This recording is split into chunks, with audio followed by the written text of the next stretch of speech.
প্রভু, ধরিত্রীর কল্যাণ এবং পূর্বজদের মুক্তি হেতু আমি অনেক বর্ষ ধরে পবিত্র জলের সন্ধান করেছি, কিন্তু এ পর্যন্ত আমি কেবল অসফল হয়েছি। এই কারণবশ আপনার নিকটে এসেছি মহাদেব। আমি তোমার সমস্যা সম্পর্কে পূর্বেই অবগত। কেবল গঙ্গা জলই আছে যা এই ধরিত্রীকে পাপ থেকে মুক্তি দান করতে পারে, এই ধরিত্রীকে উদ্ধার করতে পারে, এই পৃথিবীকে পূর্ণ ভূমি করে তুলতে পারে।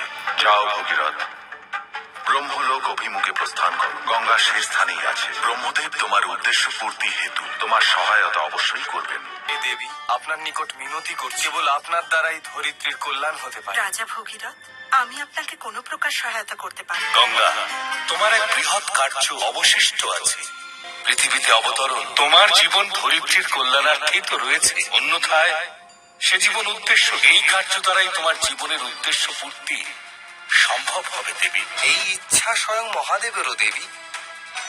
উনি ধরিত্রীতে পুনর্জন্ম দানের হেতু আমাকে আপনার আবাহনের আগ্রহ প্রকাশ করেছেন। যদি মহাদেবের এই ইচ্ছে থাকে তবে ধরিত্রীতে আমি অবশ্যই যাব, কিন্তু আমার প্রচন্ড প্রবাহকে ধারণ করে তাকে ধরিত্রীর যোগ্য করে গড়ে তোলার ক্ষমতা কেবল মহাদেবের আছে।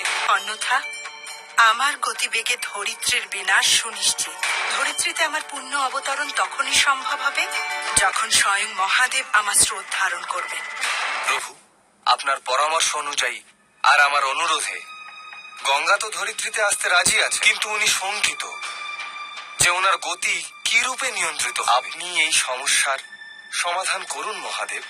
যাও ভগীরথ, গঙ্গাকে গিয়ে বলো পৃথিবীতে ওর অবতরণ হেতু ওর গতি নিয়ন্ত্রণ করার উদ্দেশ্যে আমি ওকে নিজের জটায় ধারণ করব। যে ইচ্ছা পূর্তির জন্য আমি ব্যাকুল থাকতাম, আমার সেই ইচ্ছা পূর্ণ হবে। ব্রহ্মদেব, নিজের এই পুত্রীকে বিদায়ের জন্য প্রস্তুতি নিন। পুত্রী স্বীকার করেছি, তোমাকে বিদায় করতে চলেছি কোনো উপহার ব্যতীতই, কিন্তু তোমাকে এই বরদান দিচ্ছি যে তুমি ব্রহ্মলোকে ব্রহ্ম গঙ্গার সর্বদাই অবস্থান করবে।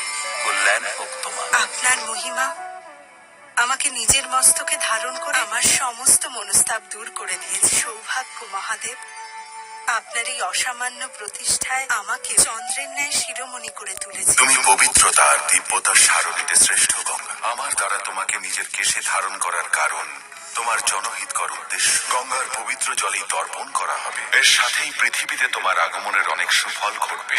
হে দেবী, আমার প্রণাম স্বীকার করুন। আপনার নিকট আমার আবেদন যে আপনি আমার মার্গ প্রশস্ত করুন। যে যে স্থানে আপনি যাবেন সেই মার্গকেই আপন করব। তোমার কীর্তি অক্ষয় হোক ভগীরথ। আমরা তোমার পূর্বপুরুষের আত্মারা আজ তোমার প্রয়াসে তথা শান্তি লাভ করেছি। আমাদের আশীর্বাদ সর্বদাই তোমার সঙ্গে থাকবে।